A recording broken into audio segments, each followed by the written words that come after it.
Yorana, on se retrouve pour la séquence 3 et cette fois-ci, j'ai 4 nouveaux invités. Mais avant de les présenter, j'aimerais un peu introduire ce sujet. Donc aujourd'hui, c'est l'engagement citoyen et la jeunesse. Et la question principale de cette séquence, c'est pourquoi est-ce que les jeunes se désengagent dans le monde associatif?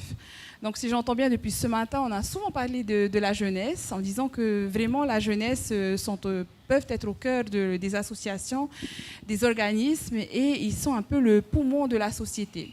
Mais malheureusement, il y a, donc statistiquement parlant, il y a justement de moins en moins de jeunes qui s'engagent. Et donc, c'est pourquoi nous avons invité 4 intervenants qui vous diront que non. Ou peut-être qui pourront vous motiver à vous engager.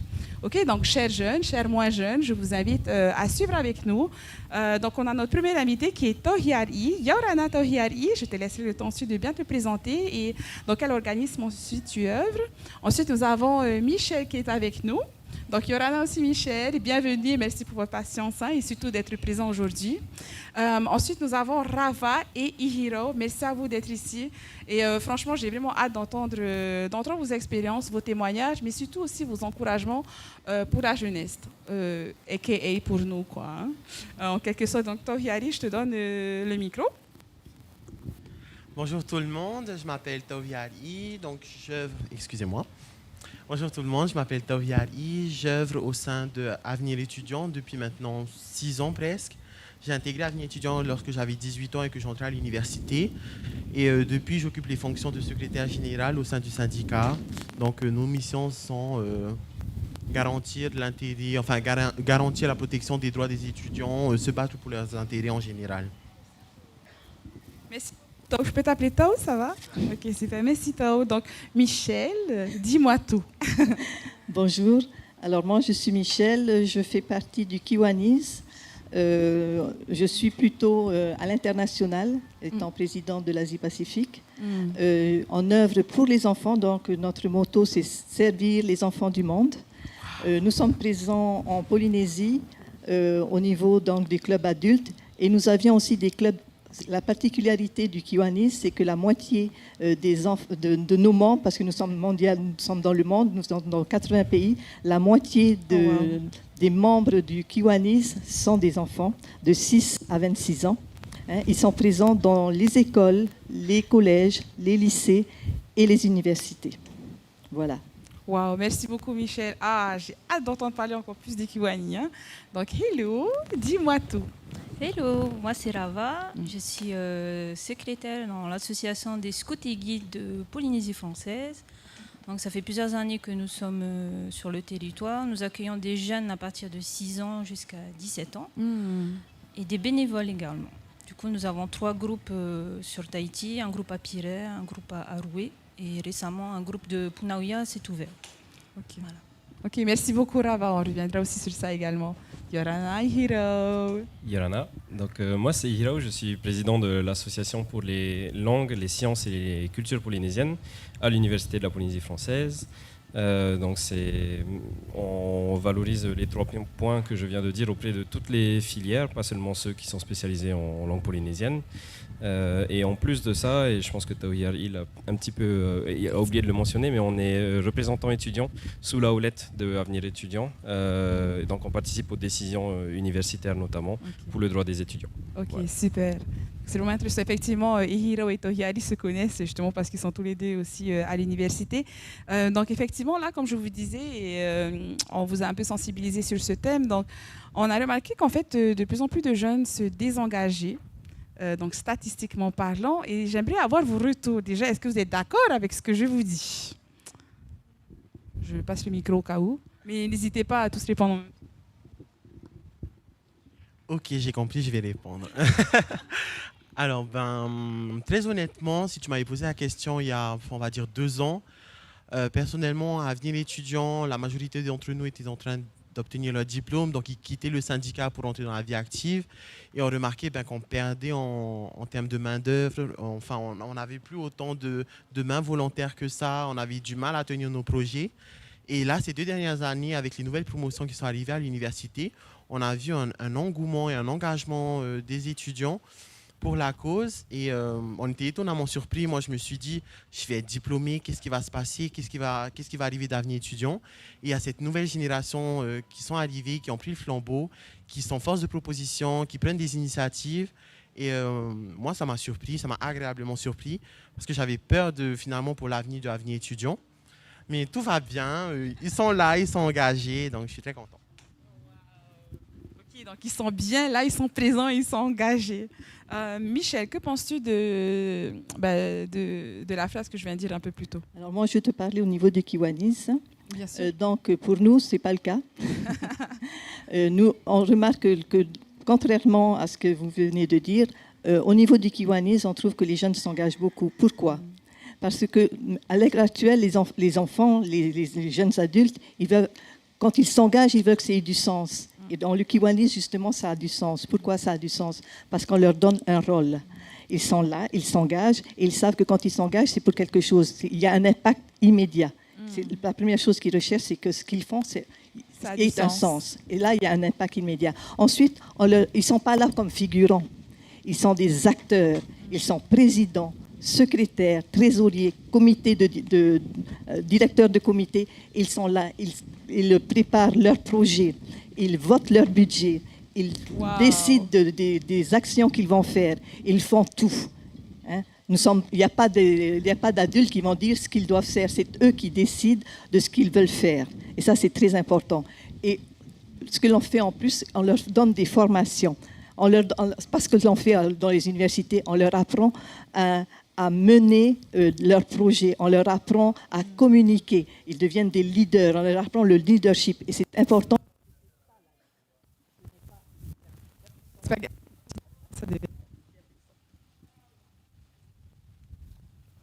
Excuse-moi, il y a plus de son. Voilà. Donc, on leur apprend donc la vie.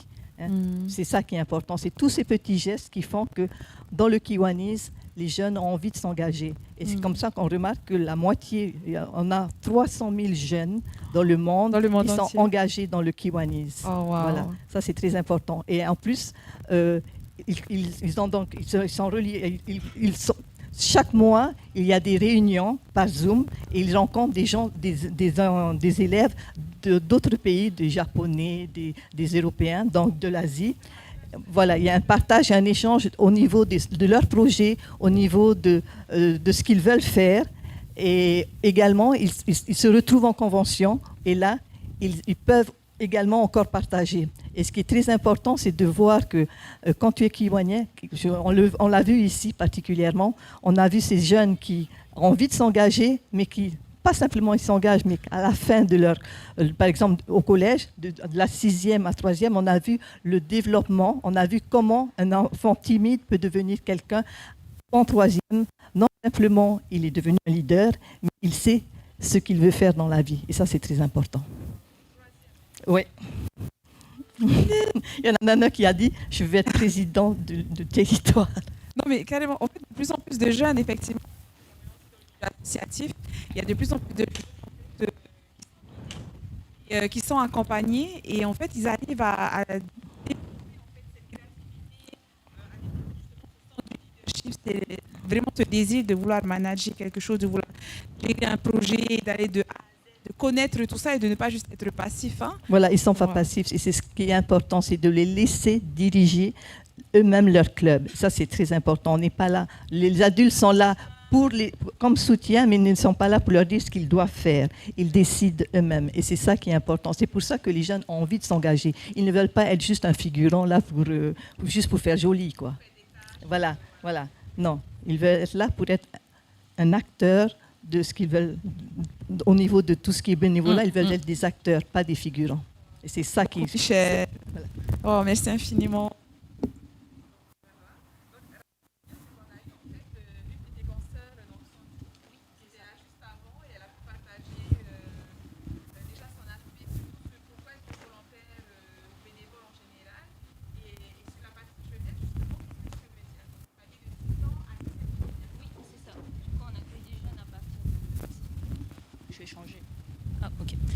On accueille des jeunes à partir de 6 ans.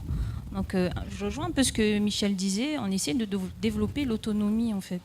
C'est que les jeunes, ils sont acteurs dans l'association, mais ils participent aussi. Donc, comme chez Michel, on développe leur autonomie au niveau des tâches également, mais il y a toujours un adulte derrière qui les accompagne. Donc, on reste quand même vigilant.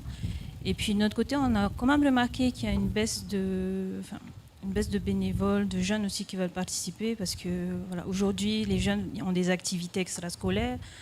Donc, il y a des anniversaires aussi. Donc, voilà, aller chez les scouts, oui, non, peut-être pas. Je préfère aller à l'anniversaire de la copine. Bon. Voilà. Donc après, on s'adapte à cette évolution dans la société qu'il y a aujourd'hui. Mais on essaie quand même de les pousser, de les informer, de dire que voilà, vous ne venez pas chez les scouts que pour faire des activités, vous venez pour partager, pour... exactement. On est à votre écoute, on vous accompagne. Voilà, on propose quand même des activités avec leur accord, bien sûr, l'accord des parents. Et puis on essaie de développer, de les amener avec nous et de continuer... sur cette lancée-là. Voilà. Surtout que cet âge-là, en fait, c'est vraiment là où les jeunes, ou nous aussi, on essaie un peu de se trouver, de savoir quelles sont les personnalités avec lesquelles, les qualités en tout cas, avec lesquelles on souhaite continuer notre vie en devenant adulte. On souhaite savoir aussi quelles seront nos habitudes, quels sont nos objectifs, et rester avec sur du long terme. Donc, effectivement, c'est vrai que parfois on peut dire oui, après, non, je veux plus, je sens quelque chose d'autre. Et c'est vrai que après on n'y peut rien, hein. C'est le choix des personnes, ils peuvent choisir. C'est ça, on s'adapte au contexte actuel. On essaie quand même de les garder, de les accompagner. Oui, bien sûr. De rester que vous les avez. Oui. Voilà. Moi, j'ai une autre question pour vous que je viens d'avoir, mais j'aimerais que Hiro justement puisse partager. Merci beaucoup, Rava. Hiro. Alors, que penses-tu justement de cette pensée-là où on se dit que les jeunes peut-être se désengagent peu à peu du volontariat et du bénévolat, et peut-être de se dire pourquoi? Et déjà, est-ce que tu es d'accord avec ce que je te dis? Oui. Alors, je vais m'exprimer surtout pour la tranche d'âge, en tout cas de jeunesse qu'on vise à l'université, qui est des étudiants qui vont être âgés de 17 à parfois 65 ans. Hein, donc, c'est jamais trop tard pour les jeunes. Et c'est bien de le préciser, parce que les étudiants justement de l'UPF, donc c'est tu me disais de 17 ans. 17, ouais. Les plus jeunes vont avoir 17 ans, voire 16 ans dans de cas très rares. Mais 17 et le doyen, doyen, quel âge? Ouais, je pense 65. Je pense 65 ans, hein. C'est bien, ouais. Sans compter les doctorants d'ailleurs. Okay. Oui. Et donc, je pense que pour répondre directement à la question, le désengagement, il vient d'une chose qui est assez simple à dire, mais si difficile à démêler. C'est le système qu'on a hérité de la France, mais pas que du système occidental de manière générale, qui est très individualiste. En fait, à l'école, on nous apprend d'avoir des bonnes notes, d'être le meilleur, de pas forcément penser que à soi, parce qu'il y a beaucoup d'activités annexes. De se concentrer sur une progression personnelle plus. Oui, voilà, un progrès qui est très, très individualiste. Et justement, les collègues qui sont là, qui visent ces classes d'âge qui ne sont pas sensibilisées assez à d'autres façons de voir le monde, c'est quelque chose qui vient aider beaucoup la cause, en fait. Ça crée des adultes qui vont pouvoir être sensibilisés donc, dans la vie active, mais aussi quand ils arrivent chez nous à l'université. En fait, on voit que planter une graine le plus tôt possible, c'est ce qui est le plus, c'est ce qui est positif, et ça marche vraiment beaucoup. Donc, j'admire beaucoup leur travail. Et je pense qu'au niveau associatif et juste citoyen de manière générale, on peut essayer d'avoir ce contrebalance, ce contre-pouvoir un petit peu qu'exerce le système scolaire, français en l'occurrence, mais aussi très polynésien, de penser qu'à soi, d'arrêter de voir le bénéfice à court terme et que pour soi, pour en fait se concentrer sur le bien qu'on peut apporter à une communauté, le bien qu'on peut faire à sa petite échelle, même si parfois c'est difficile à voir.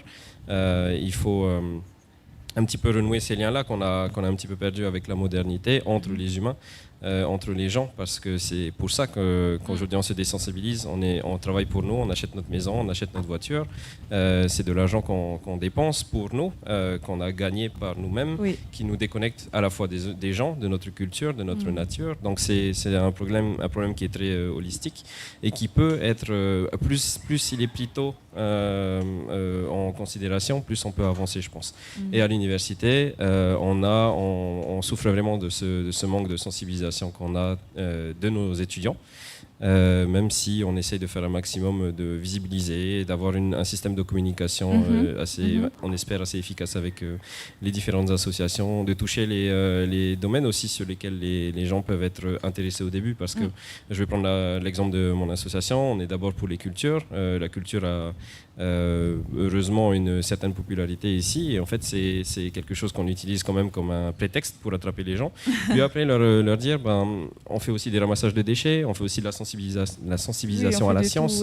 On reste une université, donc on aimerait bien que les étudiants ont, au-delà de juste s'engager, enfin juste, c'est très bien, de s'engager citoyennement sur des problématiques comme l'environnement, qu'ils en fassent pourquoi pas des carrières, donc des carrières pas forcément scientifiques, travailler dans des associations, des instituts, le gouvernement. Ouais, effectivement, il y a plusieurs objectifs qui pourraient sous-tendre. Ça me fait penser justement à une question, c'est que tu disais que souvent, il y a des jeunes qui ne se sentent pas en fait vraiment concernés par le monde associatif, et surtout c'est parce que là tu disais parce que justement dans la société maintenant on vit dans un monde individualiste, ce qui fait que maintenant on a plusieurs étapes, on doit atteindre toutes ces étapes-là et seulement après on pourra venir en aide, soutenir un organisme ou participer au monde associatif. Et j'aimerais justement rebondir sur ça. Comment est-ce qu'on peut du coup encourager les jeunes? Donc, tu as déjà parlé de pas mal de petites solutions, mais j'aimerais avoir votre avis aussi à tous.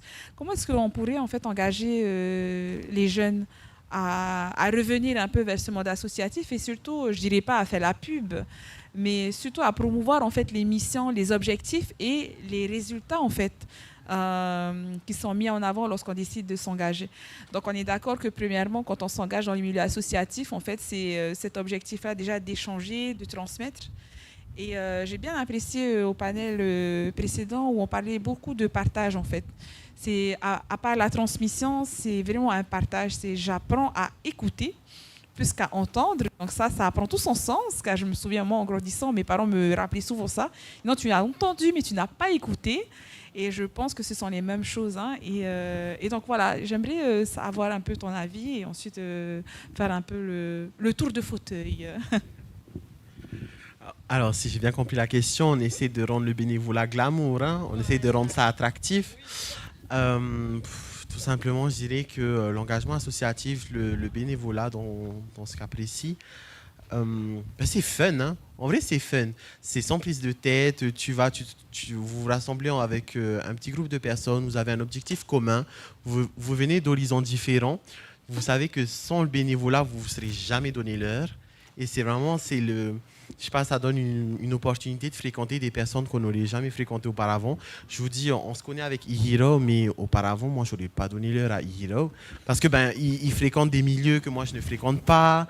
Et finalement, grâce au bénévolat, on vient sur un terrain commun et on a des objectifs communs, voilà, et on s'entend. Et au final, on s'entend plutôt bien. Et voilà, je dirais que le bénévolat, c'est l'occasion de faire des rencontres, de tester ce que vous n'avez jamais pu tester auparavant. Lancez-vous, bon, ça fait peur, c'est l'inconnu, mais il n'y a pas de mal à marcher en tremblant. Tu avances en tremblant, mais tu avances. Tant que tu avances, c'est pas le souci. Tu avances. Tu trembles, mais tu avances. Et voilà, l'idée, c'est que le bénévolat, c'est l'opportunité de faire de nouvelles choses, de connaître de nouvelles personnes, d'élargir nos horizons, garder l'esprit ouvert. Donc, lancez-vous.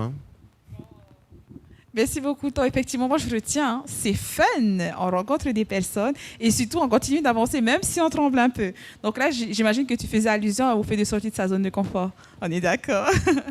Merci beaucoup. Michel. Oui, mais c'est exactement ça. Okay. Si ça marche. Oui. Ça marche, bon, ok. C'est exactement ça. Je crois que le bénévolat, c'est pas simplement être là pour faire des actions, c'est également le fun. C'est la première chose. C'est d'être là déjà. Nous, on dit le fellowship. C'est très important. C'est la première chose à laquelle et c'est aussi découvrir, comme il disait, d'autres personnes.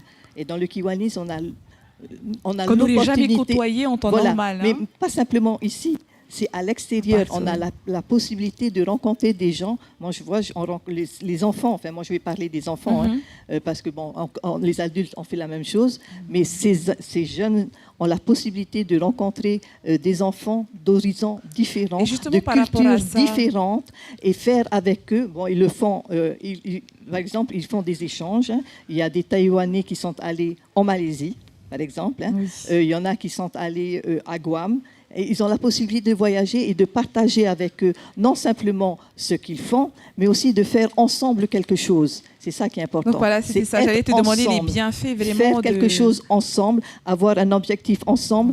On ne fait pas parfois les mêmes choses dans nos pays, mais là, on est ensemble pour faire quelque chose qui va nous apporter, non simplement, ce sera peut-être une petite goutte, mais c'est ces petits gestes, ces petites actions qui vont changer leur vie. Oui. Parce que être bénévole, ça transforme des vies, mais ça transforme ma vie. Oui, oui, non, c'est vrai. C'est pas, vous pouvez continuer, je pense que ça continue d'enregistrer. Ce qui est plus important, c'est de savoir qu'on ne va pas simplement transformer la vie des autres, mais c'est nous aussi que nous allons transformer.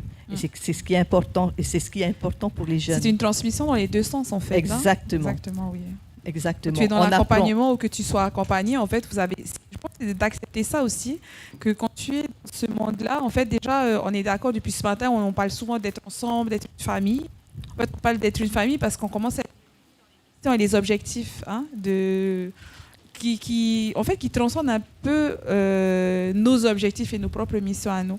Et j'admire beaucoup ça, effectivement. J'allais te poser la question, mais tu y as répondu. Je te remercie. C'est vraiment les bienfaits, en fait, d'être dans un organisme international. Donc là, ce n'est pas uniquement l'aspect des missions de service en pays ou juste de participer un peu au développement de son pays. Mais là, en fait, c'est carrément un échange culturel. Et ça vient bien au-delà. Ça peut devenir diplomatique aussi, se comprendre pour mieux communiquer. Et ça permet aux enfants d'avoir une vision plus élargie. Parce que souvent, quand on reste dans son pays, on a comme des œillères. Oui. Alors que là, ils comprennent que, moi je vois ceux qui sont engagés dans le Kiwanis, ils n'ont plus le même regard sur la vie, ils n'ont plus le même regard sur les gens qui sont autour d'eux. Ouais. Ils savent qu'ils sont là pour changer, pas simplement leur ville, mais ils sont là pour changer le monde. Et c'est ça qui est important. Il faut que, comme je disais, il faut qu'il y ait un sens. Ça a du sens, wow. Michel. Rava, dis-moi. Comment est-ce qu'on peut encourager Je suis entièrement d'accord avec mes collègues de fauteuil. On va s'appeler comme ça. Du coup, je vais reprendre les propos de ma collègue Sandy. Oui. Le bénévolat nous nourrit. On se nourrit nous-mêmes et on nourrit les autres aussi avec nos connaissances, beaucoup de partage dans la transmission aussi. Donc le bénévolat, voilà, c'est un plus qu'on a dans nos vies qu'on a actuellement. J'adore quand tu dis c'est un plus et c'est pas trop ou non, une tâche on sait qu'on a tous des vies à 100 à l'heure entre les enfants, la famille, la vie professionnelle. Et après, on se dit, où est-ce que je peux mettre le bénévolat ? Où est-ce que je peux mettre ce temps de bénévolat dans le peu de temps que j'ai ?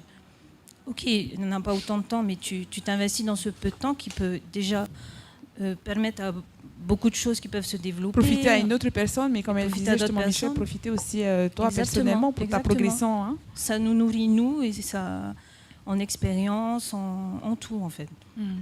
Donc c'est ce que apporte vraiment le bénévolat. Du coup, de notre côté, pour les SGPF, c'est ce qu'on essaie d'apprendre aux jeunes, que le bénévolat, c'est pas juste une tâche, c'est vraiment être à l'écoute et se nourrir pour avancer.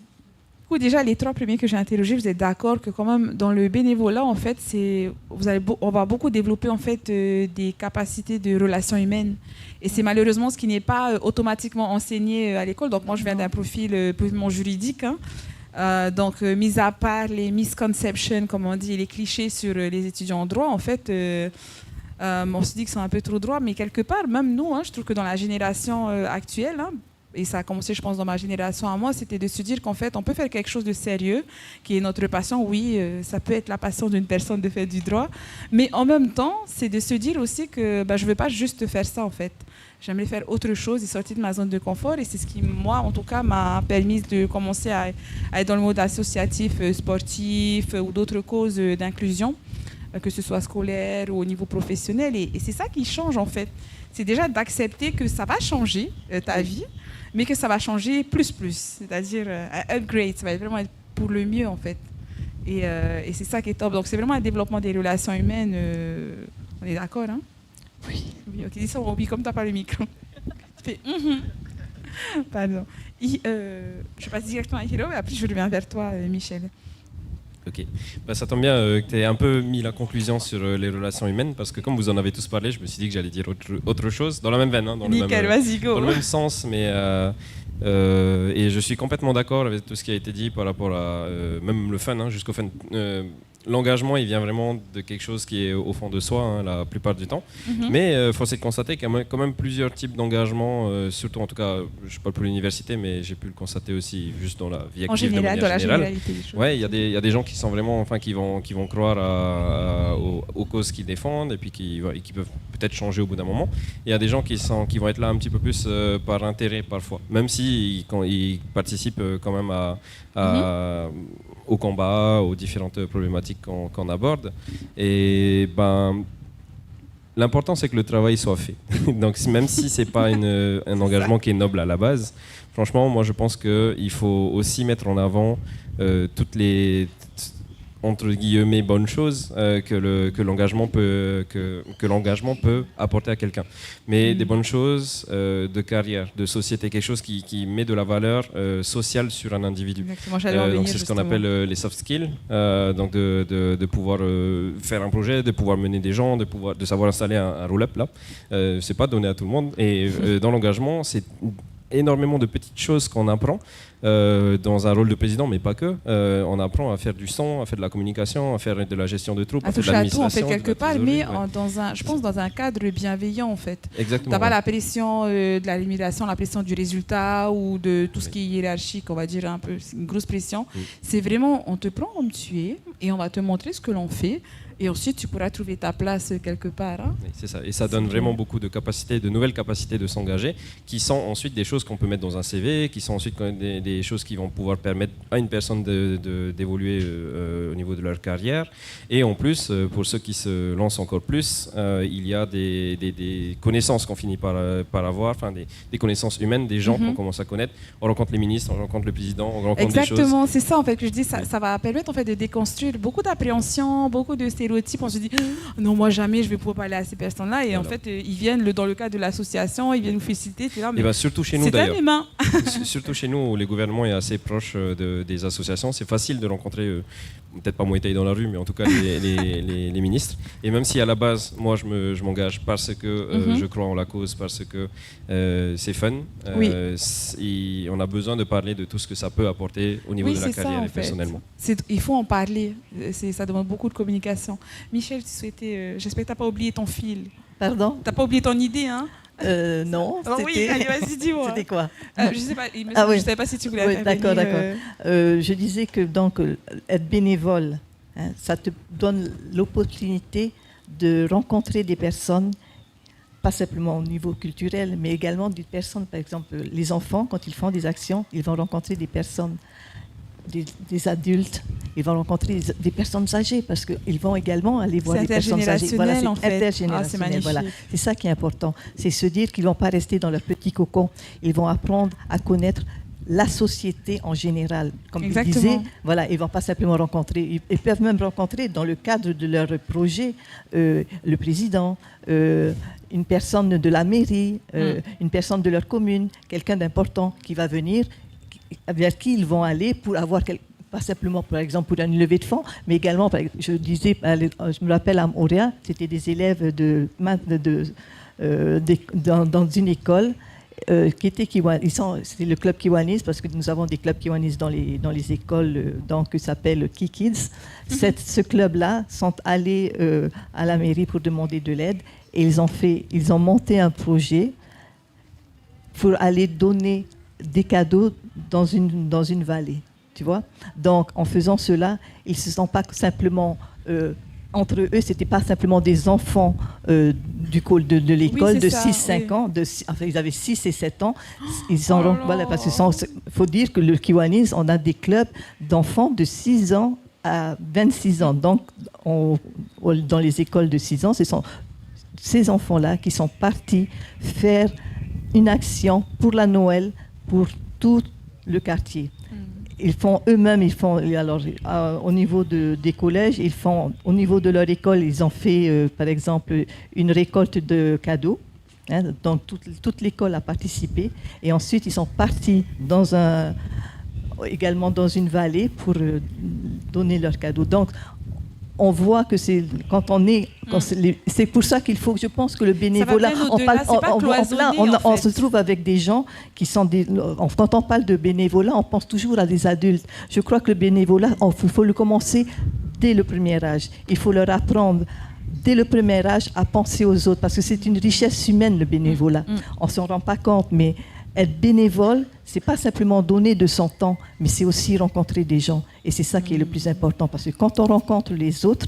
On apprend à les comprendre, en fait. Voilà, exactement. Et à se comprendre mutuellement. Voilà. Et c'est ça qui est important. Et être bénévole, ça s'apprend dès qu'on est dans petit. Le tas, oui. Voilà, c'est pas quand on devient adulte qu'il faut s'engager. Oui. Il faut apprendre à s'engager dès l'enfance, parce que c'est ça qui est important.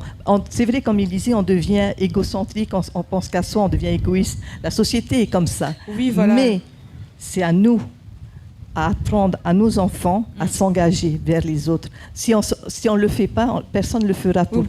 Pourquoi tu ne fais pas alors que nous, tu n'es Voilà. même pas sensibilisé, tu ne sais pas non plus comment ça se passe. C'est pour ça que dans le Kiwanis, je trouve que c'est très important, parce qu'on apprend dès l'école à ses enfants. Ce sont vraiment les petits âges où ça peut faire toute la différence. Voilà. Non simplement à donner de son temps pour les autres, mais aussi à devenir des leaders. En définitive, ils apprennent la vie. C'est ça, voilà. En fait. Ils apprennent... Ce ne sont pas des gens qui deviennent égoïstes. Et en plus, je le vois, quand je vais en convention, je vois ces jeunes qui sont là. Mais c'est incroyable, je les trouve... Ils sont dynamiques, ils sont là, mais ce sont vraiment de super leaders. J'ai jamais vu ça. Ça me donne, à chaque fois que je suis en convention avec eux, je suis émerveillée par tout ce qu'ils accomplissent. Et ils accomplissent ça depuis leur plus jeune âge. Ça devient des leaders, et ça devient, tout au niveau du monde entier, ces gens-là deviennent des leaders. En Amérique en particulier, je suis étonnée de voir combien, il y a même des présidents américains étaient kiwaniens au départ. Oh wow. Voilà. Il faut se dire en fait, après, ça devient logique en fait. Moi, je pense que dans le milieu associatif, en fait, on te donne un environnement bienveillant où tu peux apprendre sans avoir peur de te tromper en fait. Non, parce que c'est ce qui est là. Mais effectivement, et après, bon, je tiens quand même peut-être à préciser, après, bon, ça reste mon opinion personnelle, c'est que, en fait, c'est pas tant le fait que dans une société individualiste, c'est dans une société où ça devient plus dur, en fait, logiquement parlant, dans la généralité ou dans la société, où ça devient assez dur, en fait, de devoir penser à l'autre, parce qu'on s'inquiète encore plus pour soi, pour son bien-être. Est-ce que je vais pouvoir réussir mes études? Est-ce que je vais pouvoir déjà avoir un foyer? Parce qu'avant, on nous disait, oui, tu as des étapes à suivre, mais maintenant, il y a tellement, en fait, de variations, de différences, de l'inflation, que, en fait, naturellement, les personnes ont envie de penser d'abord à soi. Et là où je te rejoins vraiment, c'est qu'en fait, quand tu commences à avoir ce changement de mentalité dès ton plus jeune âge, où tu apprends à partager tout en respectant aussi toi tes boundaries, donc tes limites aussi, hein, c'est là où l'échange va se faire et la compréhension va continuer que dans le positif en fait. Hein. Donc je trouve que c'est vraiment ce qui fait toute la différence. Malheureusement, je viens d'avoir une petite alarme, donc on va devoir se quitter bientôt. Mais j'aimerais vous inviter en fait à me partager peut-être en une phrase un encouragement que vous pourrez donner en fait aux personnes de ton âge, aux personnes plus jeunes ou vraiment aux jeunes en général qui peut-être nous regardent et ils hésitent en fait.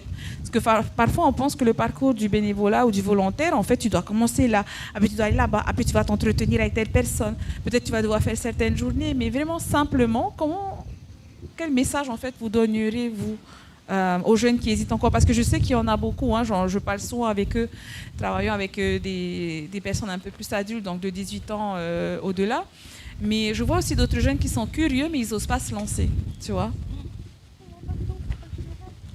Bon, le petit mot du coup, je dirais que bon, tout d'abord j'ai évoqué l'aspect fun de l'engagement bénévole et l'associatif. Au-delà de ça, il y a aussi l'aspect que Ihiro a évoqué, c'est la plus-value sur le CV. C'est s'engager bénévolement, c'est travailler son éloquence, la gestion de projet, le travail d'équipe, le leadership. C'est toutes ces compétences-là que tu acquiers, que tu n'aurais pas forcément pu acquérir dans ton cursus universitaire, à l'école, dans un autre contexte en tout cas. Du coup, l'idée, c'est d'y aller avec l'envie de créer quelque chose pour l'intérêt général. Chacun en donne un peu pour créer quelque chose qui bénéficie à tous.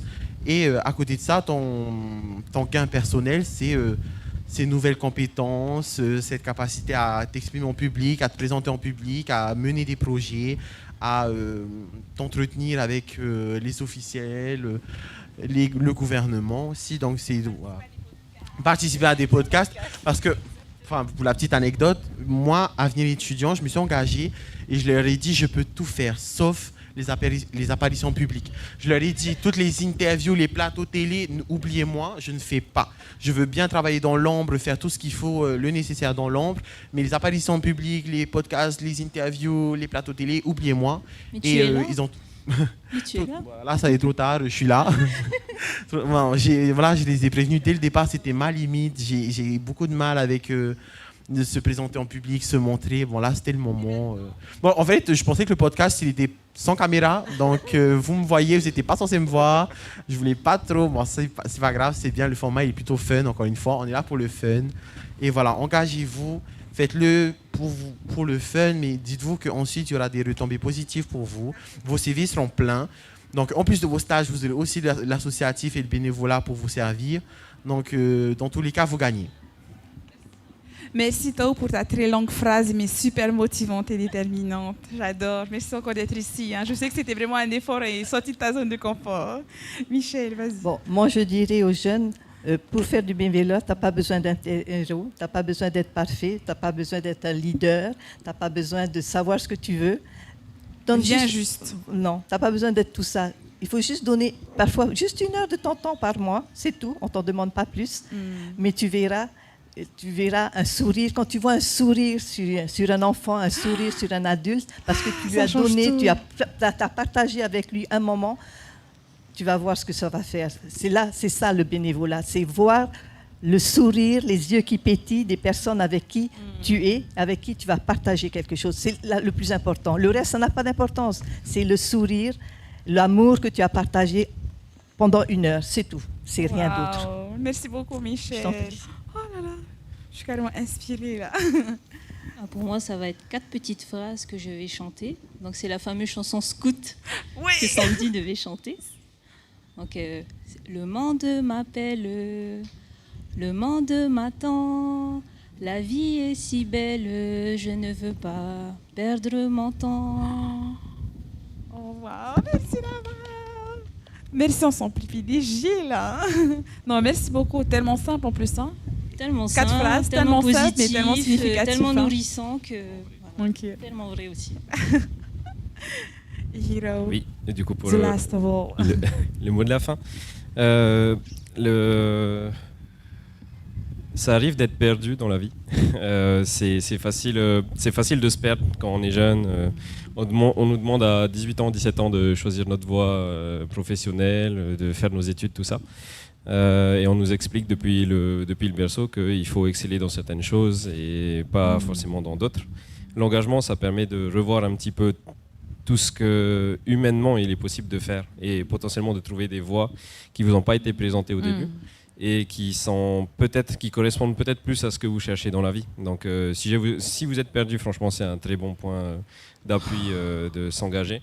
Et deuxième, même si c'est chiant, on s'engage aussi pour des urgences. Il y a l'urgence climatique, il y a la radicalisation du monde, il y a la désensibilisation, l'individualisme, tout ça. Et c'est des choses qui méritent de sortir de sa zone de confort et juste de son confort de manière générale pour s'y pencher.